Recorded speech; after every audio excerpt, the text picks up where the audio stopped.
नांदेड जिल्ह्यात गेल्या अनेक दिवसापासून पावसाने दडी मारलेली आहे। त्यामुळे आता नांदेड जिल्ह्यातील शेतकरी हा चिंताग्रस्त झालेला आहे। आपण पाहू शकतो नांदेड जिल्ह्यामध्ये म्हणावा तितका पाऊस झालेला नाही, त्यामुळे खरीप हंगामातील जी पिके आहेत त्यांची वाढ खुंटलेली आहे। त्याचबरोबर गेल्या 15 दिवसापासून पाऊस नाही आहे। जुलै व ऑगस्टच्या पहिल्या आठवड्यामध्ये मध्यम तुरळक प्रमाणाचा पाऊस झाला होता। त्यानंतर शेतकऱ्यांना आशा होती की जिल्ह्यामध्ये मोठा पाऊस होईल, परंतु पावसाने दडी मारल्यामुळे आता शेतकरी कुठेतरी चिंतेमध्ये सापडलेला आपल्याला पाहायला मिळत आहे।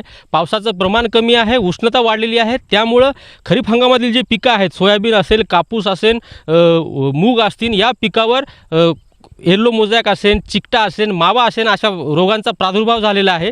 या रोगांच्या प्रादुर्भावामुळे येणाऱ्या काळामध्ये उत्पन्नामध्ये घट होणार असल्याचं चित्र या सध्याच्या स्थितीवरून आपल्याला पाहायला मिळत आहे। त्यामुळे आता शेतकरी कुठेतरी हवालदिल झालेला आपल्याला पाहायला मिळतोय।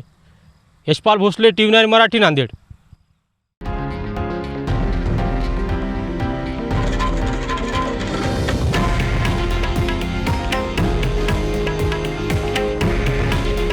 हे आहे देशातील नंबर 1 न्यूज नेटवर्क आणि आपण पाहत आहात TV9 मराठी।